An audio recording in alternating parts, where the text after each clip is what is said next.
Welcome to Disrupting Japan, straight talk from Japan's most successful entrepreneurs. I'm Tim Romero, and thanks for listening. Startup investing follows trends, and following these trends is an easy way to raise money. 2 years ago in Tokyo, everyone was starting food delivery businesses. A year ago, it was AI-related companies. And now, of course, at coffee shops around the world, founders are trying to figure out how to graft a cryptocurrency onto an existing business model and launch an ICO. Of course, after you raise the money, you've got to grow the business. And that's always hard. But it's even harder when you're competing against 100 other funded startups with the same business model. No. Long term, the companies that win out are either those who are doing something no one has thought of before, or those doing something so boring that everyone has thought of it, but they're doing it in a way that puts them out in front. Today, I'd like to introduce you to one of those companies. Yu Taniguchi is CEO of Vesper, the creator of TableSolution. It's a SaaS service similar to OpenTable, in that it helps restaurant owners manage their reservations better and better understand their customers. You might not have heard of them yet, but you will. They have thousands of paying customers, including some global chains. They're profitable, and they're beginning to expand globally. The business model itself is interesting, and Yu also has some great advice and some counterintuitive insights about selling to mid-sized companies and the dubious value of the freemium model in general. But Yu tells that story much better than I can. So let's get right to the interview. So I'm sitting here with Yu Taniguchi, the founder and CEO of Vesper, makers of TableSolution, an online restaurant management platform. So thanks for sitting down with me. Thank you. TableSolution is in a super competitive space. So let's talk a bit about what it is. Super competitive. A lot of people think that TableSolution's competitors are companies such as Gurunavi, Tabelog, OpenTable. That's totally different, actually. The current situation is that restaurants accept reservations from various sources, such as phone reservations from Tabelog. They have to manage all these reservations. It's usually done by a notebook, paper and pencil. So our competitors, direct competitors, are paper and pencil. In that regard, OpenTable is actually our competitor. They not only provide media for the consumers, but also they provide reservation and customer management system, which would be used by the restaurants. Right. And your model is similar to that, right? I mean, you're providing a customer CRM solution, a reservation solution, a general table and guest management solution for restaurants, right? Yes. So the difference between OpenTable's business model and our business model is OpenTable charges cover fees, which means that every time a customer makes reservations using OpenTable website, the restaurants have to pay fee to OpenTable. Whereas we charge nothing. So the restaurants would usually link to our reservation page from their website, from their Facebook page, from their Instagram account, instead of linking it to OpenTable. Right, and you charge like a flat monthly fee of, it's like 12,000 yen to 30,000 yen, depending on size, right? 12,000 to 20,000. And you don't have a free tier, right? All your customers are paying customers. Yes, exactly, yes. I really like that business model. There's a certain clarity to it. And I'm interested in your opinion on this because I think in B2B sales, it's just as hard to get a customer to switch to a free product as it is to get them to switch to a product that costs 10,000 yen a month.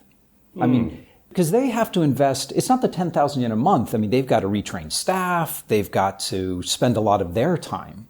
Has that been your experience? Or did you experiment with like a free tier at the beginning? That's a good question, actually. We did think of various scenarios. such as charging advertisement fees to companies who want to approach the restaurants and provide our solution completely free to the restaurants.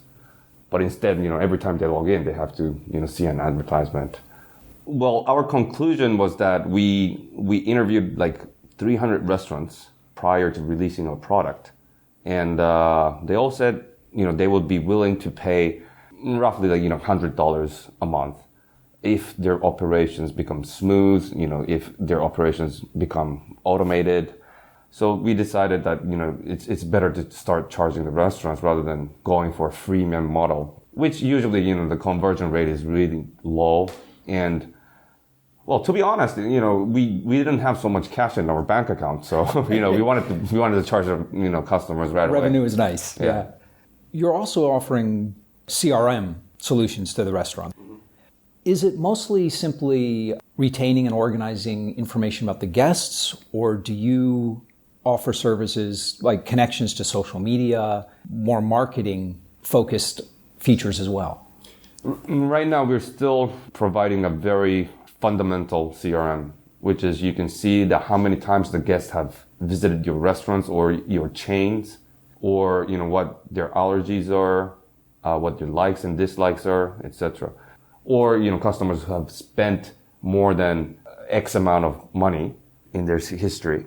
In the future, we do plan to enhance the CRM feature, and we want to help the restaurant's marketing or even suggest a better marketing resource distribution.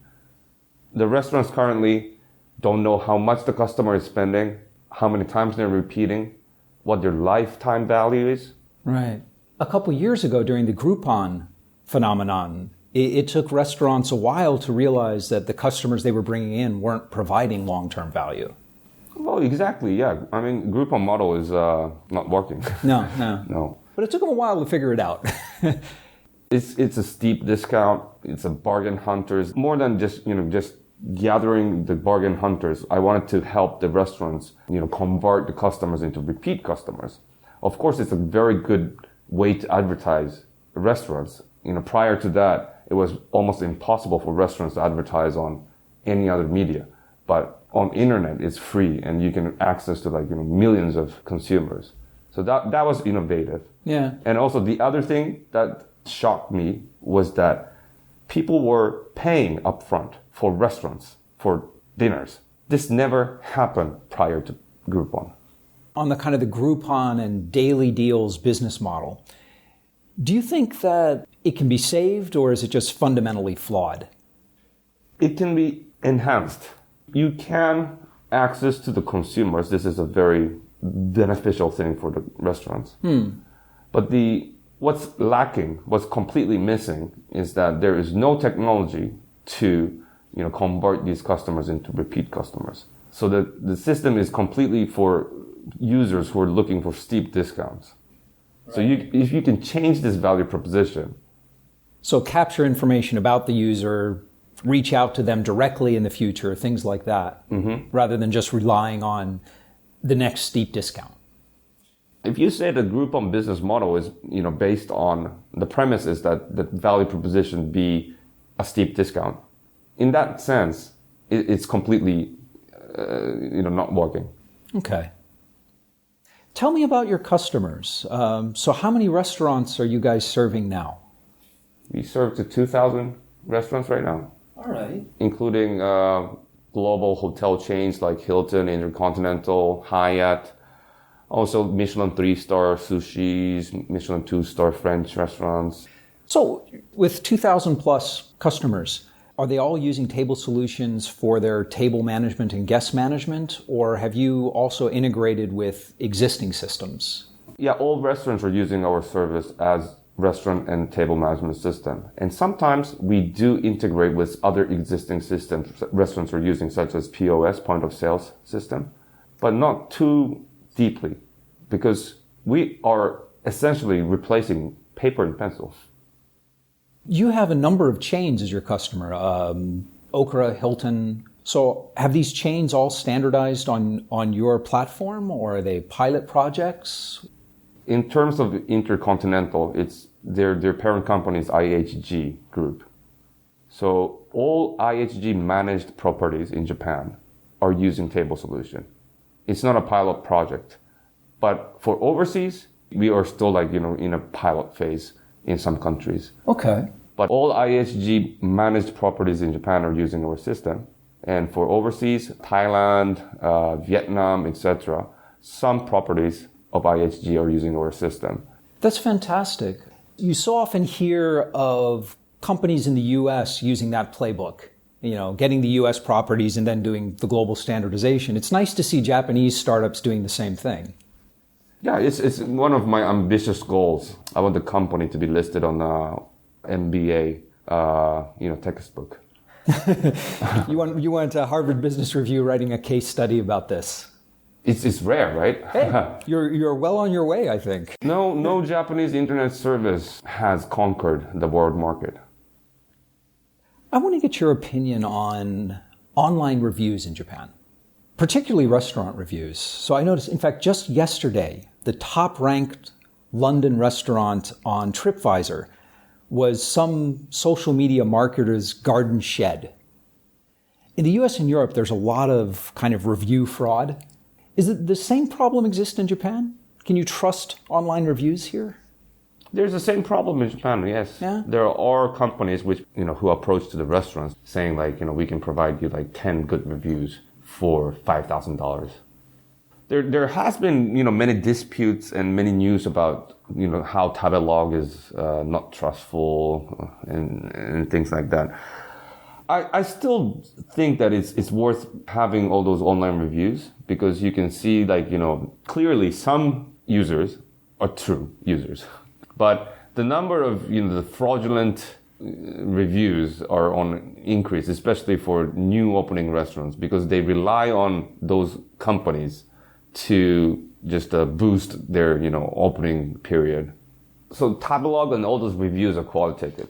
But what we could do in the future is that we can, based on a very quantitative data, we could provide how many customers are actually repeating to that restaurant. And you can rank the restaurants by what the ratio of repeat customers are, etc. Actually, let's dig into that for a moment because I think you guys have got access to some truly interesting and valuable data. It's easy for you to spot trends in terms of both of location and what types of cuisine are getting popular by age group and gender and all kinds of psychographic profiles. Is that something you're working on now? Actually, we are working on a data analyzing project. We internally call that Nexus project. It's a big part of our business model, actually. We want to provide new value propositions from the data we gather, both from customers and restaurants. So how will that work? So for instance, we gather POS data. For instance, I love spaghetti bolognese, spaghetti meat sauce. But it's really hard to find a very good restaurant with very good spaghetti meat sauce. Because if you go to Tabelog, you can see the very top ranking Italian restaurants, but you don't even know whether they provide spaghetti meat sauce or not. But if we have point of sales data, we can rank the restaurants by highest ratio of repeat customers ordering spaghetti meat sauce, which is clearly the restaurant has very good spaghetti meat sauce. But could you also kind of do it from the other side and sell the information to all the Italian restaurants saying, hey, over the last 3 months, women in their 20s are all ordering cream-based pastas and not tomato-based pastas. So you might want to adjust your menus or something like that. Yes, that's exactly what we're planning to do. Whether the analysis is for the consumers or whether the analysis is for the restaurants. I was talking about that example I talked about is if it was a consumer-facing value proposition, that would be one example. And the other example you just mentioned is a merchant restaurant-facing value proposition. Non-chain restaurants tend to be a very conservative industry. Is there interest in that kind of data among privately owned restaurants? Yes. No one's providing that service, so Well, but it's pretty obvious that restaurants talk to each other, they observe each other, they even set the pricing similar to each other. So for instance, the high quality sushi restaurants in Tokyo these days cost about $300 per person. This has been very different a few years ago. The fish price is not changing so much. What you're doing is that one sushi place experiments higher price, and if they succeed, all the other sushi will follow. The price has been going up recently. It's going up, yes. Okay. Does that just track the economy? When economic times are good, the expensive sushi booms, and when it's bad, it's the inexpensive kaiten sushi? I think it reflects the number of tourists visiting in Japan. Okay. Actually, one thing that is unique about your system, even on the portal side, is that it is truly bilingual, multilingual. Do you have a significant part of your business that is coming from tourism, that is coming from visitors to Japan? Yes. Roughly 20% of our users making reservations are foreigners. Why is that? Well, because our system is the only system that supports 15 different languages, TableSolution is the only choice. Okay, well, that's a good reason. So also like sushi places that are popular sushi places, they usually accept about 50% of the customers are foreigners, tourists. Really? And is it mostly Chinese tourism, US, all over the place? All over. A number of people have told me that one of the biggest motivations of tourists who come to Japan is the food. So I guess we shouldn't be surprised that everyone's going out and eating expensive sushi. You know, in another interview you gave, maybe it was over a year ago, you mentioned that your customer churn so far had been basically zero. That unless restaurants had gone out of business, they were sticking with you. Is that still the case? So for recent last 6 months, on average, the churn rate, the cancellation rate is 0.2%. So 99.8% of the restaurants continue to use our service. That's fantastic numbers. Although, is that, because you mentioned before that your major competition was paper and pencil. So is that number pretty similar industry-wide? Are your customers coming to you from your competitors, or are they coming to you from paper and pencil still? That's a good question, actually. Roughly 65% of the new contracts applications come from our competitors, either Toratar or Ebisol. And 35% they are restaurants who are switching from paper and pencil to TableSolution. That makes sense. I guess that number is only going to drop in the future as more and more restaurant owners at least want to try some SaaS-based solution for this. Yes, I think the restaurants switching from paper and pencil is on a slight decrease. Now, a few years ago, you also launched a product called BeautySolution, and you made the decision to shut it down. So what was your thought process around that?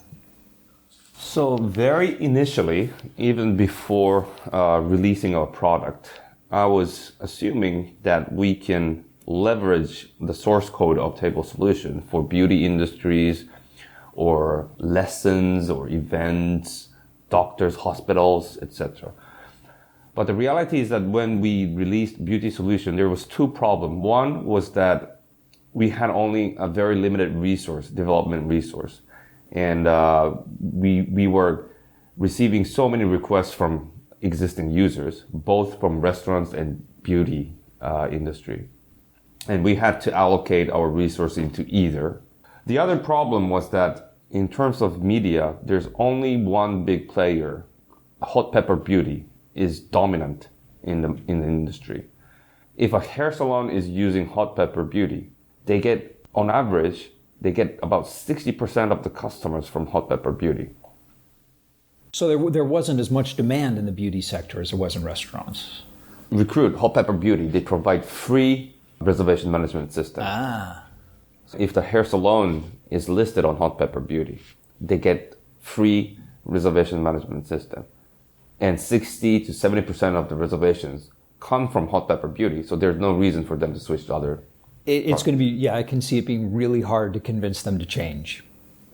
But in terms of sort of the classic business strategy, it is to perfect your solution in one vertical and then move sideways into another. And things like beauty salons, it seems like a natural fit from the high level, right? So is that something you might consider in the future again? I mean, not beauty salons, but another adjacent market, or do you plan on just focusing on restaurants? We plan to focus in the restaurant industry. One of the reasons is that the restaurants are still demanding many new features. And we don't want to go into that in the beauty industry again, because they're going to have millions of requests. That's interesting. So do you think that sort of classic VC advice is wrong? Is it better just to focus on a narrow set of customers and just do everything you can to make them happy? So our customers are willing to pay 12,000 to 20,000 yen per month because it suits their business model. If it was something that's more simple, for instance, let's say Google Calendar, it wouldn't fit their business model, but it might be, good enough to manage the reservations, but they wouldn't be willing to pay a lot. Unless we have unlimited development resource, all the products for different industries are going to be good enough. But we want to increase the average revenue per user to maintain the profitability. So in case of that VC model, VC advice, that's something good for maybe $100 million company. Maybe have 100 engineers and make products for each industry. In our case, we have very limited development resource. And also the restaurant industry itself is big enough. OpenTable was, their valuation was something like $3 billion when they were bought out by Priceline. So I think the market is big enough. And also the other aspect would be that I love eating. I love restaurants. But when I interview hair salons, I'm not so motivated. Okay. Yeah, you've got to love your customers. Yeah. I have a lot of passion in the restaurant industry, but when I visit hair salons, it doesn't strike me. Okay, fair enough. Now that customization that's required within the, I don't know, I don't think we can call restaurants a niche because it's, like you say, it's so big, but you've recently started expanding overseas. You've opened an office in Korea. So are you finding those kind of pressures as you move internationally where you're getting a lot of requirements and demands to change your product for the Korean market or the Thai market or the Singapore market? Or are the needs pretty universal? It's pretty universal. There are requests, customization requests, but they are all minor. We provide Facebook or Google Plus login for consumers when making online reservations. For instance, in Korea, they would request for a neighbor login. Well, that makes sense. I'd expect you'd also have to do different integration with point of sale systems just because the markets are different, but those are little things at the edges. Mm-hmm. Excellent. Any plans on moving into the US or European markets, or are you pretty focused on Asia in the midterm? In the midterm, yes. Midterm, we focus on the Asian market, Southeast Asia, and also Middle East. We already have clients using our service in Abu Dhabi and Egypt and Dubai. Okay. And then if you can leverage your relationships with the big chains to move into the US or Europe, that would just be ideal. Exactly. That's what we are planning to do. Although US market has been dominated by OpenTable, it's a more competitive market. It's a more mature one. There's going to be very few restaurants still using paper and pencil. Exactly. 13 years ago, when I visited San Francisco for business, I called a popular restaurant and I said, I want to make a reservation. And the restaurant staff said oh, you can make a reservation online. And he just hung up. Yes, that's American customer service for you. I was shocked. That was 13 years ago. That would never happen in Japan. Well, for two reasons. I mean, one is no staff would ever treat a customer that way, and second, yeah, there's no way they'd have online reservations 13 years ago. Exactly. But actually, our system now has a phone integration system where when the restaurant receives a phone call, it will show like who's calling. And we have a button which the restaurant can send a short message with the link to the reservation page. Nice. Why is there such a button? Because some beer gardens are so busy when they receive phone calls, and when the customer says, I want to make a reservation, they will say, I will send you the link right now. So, which shocked me 13 years ago. We're providing that means to the restaurants right now. So if you're going to be focusing on that restaurant sector, you're going to stay in that vertical. Have you thought about going deeper into the vertical? So, for example, providing services dealing with procurement and their inventory management and things like that. Yes, exactly. That's what we plan to do in the next couple of years. So marketing automation, big data analysis. If I use a word that's trendy, then like AI management of restaurants. Okay. Let's talk a bit about Japan in general. A lot of startups that are focused in kind of the B2B market, there's a real split in selling to the enterprise and selling to small and mid-sized companies. And you guys have been doing both. You're selling to large restaurant chains and you're selling to little mom and pop shops on the corner. How are the two markets different? Do you have different sales teams, different marketing approaches? Yeah, they are very different. So in terms of approaching to Hilton, Hyatt, Intercontinental versus approaching to mom and pop shop is totally different. Internally, our sales team are sort of split between hotel sales versus city restaurant sales. What advice would you give to B2B startup founders? Should they focus on the big enterprise deals as early and quickly as possible, or is it better to kind of build up a reputation in the small businesses first? Interesting. I think two aspects. One is whether the market you're approaching to is suitable for approaching to all categories. Because in terms of restaurants, the largest company in the market only has about 2% of the market share, which is McDonald's. So if you're only approaching to enterprise, you'll be losing 98% of the market. So you have to approach both enterprise and small, mid-sized shops. If you're selling a product to like electricity company, then there's only you have to do enterprise. Right. Well, do you find that enterprise customers are more demanding? Are they asking for bigger changes or more features? Or is that kind of the same regardless of the size of the customer?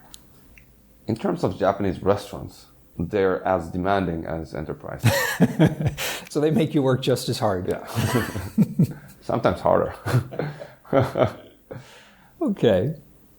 Hey, listen, before we wrap up, I want to ask you what I call my magic wand question.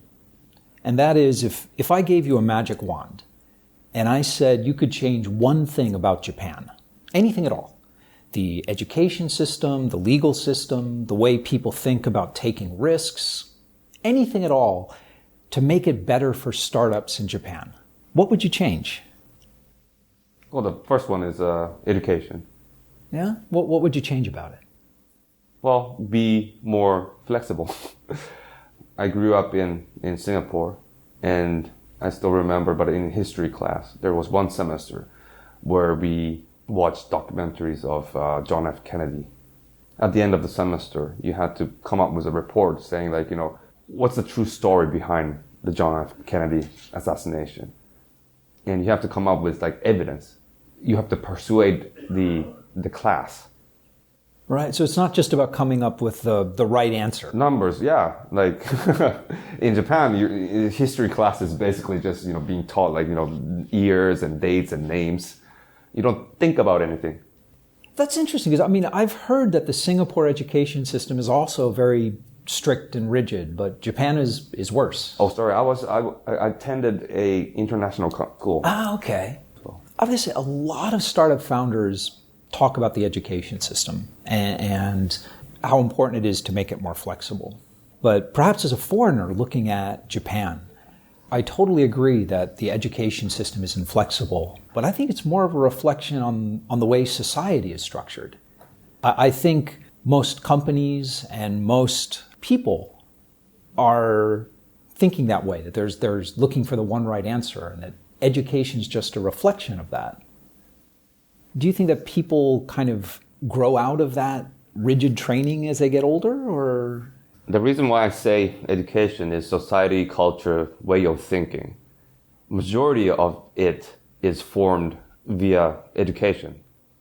I have 3 kids, and when I attended one lesson for my kindergarten kid, the teacher would ask the entire class, "What's the weather today?" And the weather was very difficult. It was raining in the morning, but at the moment it stopped raining. It was cloudy, but sometimes the sun showed. And the children, they answered all different answers. Like, it's sunny, it's cloudy, it's raining. And what the teacher said is, "No, it's cloudy. Let's repeat. What's the weather today?" "Cloudy." Really? That was shocking to me. Wow. So naturally, people do have different opinions and different ideas, but you're educated that there's only one right answer. You're forced into that. You're trained to keep your ideas Yes. to yourself. Yes. Well, now that you're on the other side of that and you're looking for employees, how do you find people that have untrained themselves? Or do you try to untrain people once they come on board? We try to hire weird people. So if I look at the resume, and if that person has only worked for a single company, I wouldn't hire that person, because I can clearly see that he's trained into one way of thinking by that company. Right. So you're actually looking for people who might have tried something and failed, or maybe used to be an actor or a musician or something radically different. Yes. One of the wonderful things about working with the startup community in Japan is that there are so many people like that, and that it is so open and welcoming to different and strange people. Do you think the attitude is changing outside the startup community? Do you think that larger companies or mid-sized companies are being a little more tolerant of eccentric people or people with different backgrounds?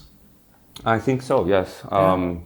Now the government is insisting the companies to allow side jobs. That's one good change in the Japanese culture. Yeah, I think so. I mean, I think that, most startups are born out of side projects. So I think that's going to be a good thing. Well, listen, thanks so much for sitting down with me. I really appreciate it. Thank you so much. I enjoyed it. Wow. And we're back. Yu's advice about focusing on a single market is a good one, and it runs counter to what a lot of founders and VCs recommend. Sure, the technology behind TableSolution is very, very applicable to the salon markets, but in most cases, technology has very little to do with your competitive advantage. Those of us coming from engineering backgrounds in particular tend to forget this, and we overvalue our technical contributions. In most cases, however, it's not about your technology. It's about your understanding of your customers. And although the same technology can often be applied to different markets, the actual customers will have very different needs. With this in mind, Yu's strategy of deeper and deeper integration into the restaurant owner's workflow makes a lot of sense. Particularly since that market tends to be low margin. It'll be hard and expensive for competitors to develop TableSolution's level of domain expertise and customer reach. Our discussion of the freemium model in B2B was also interesting. And the more I think about it, the less appropriate a freemium strategy seems to be when selling to businesses. In most cases, the costs of the business changing their workflow and retraining staff will be higher than the cost of your product, so you might as well make the sale. Now, there are two notable exceptions I see to this.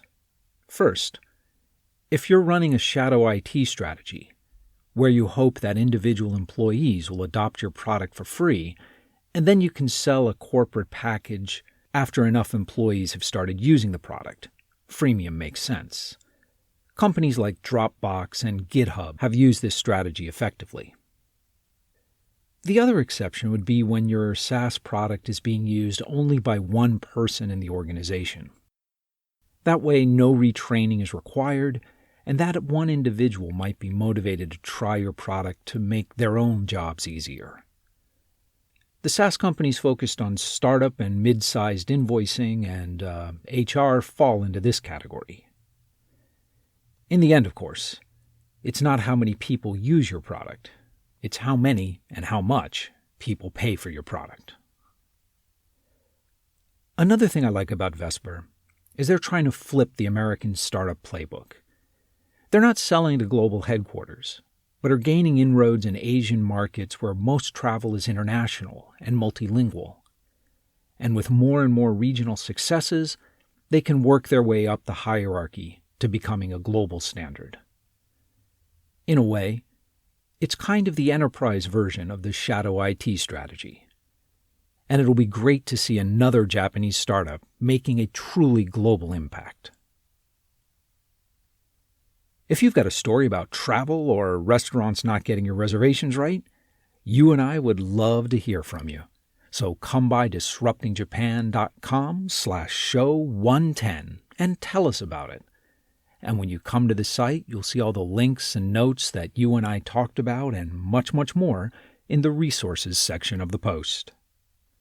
And by the way, feel free to get in touch and connect with Disrupting Japan on Twitter and Facebook, or even drop by our LinkedIn group.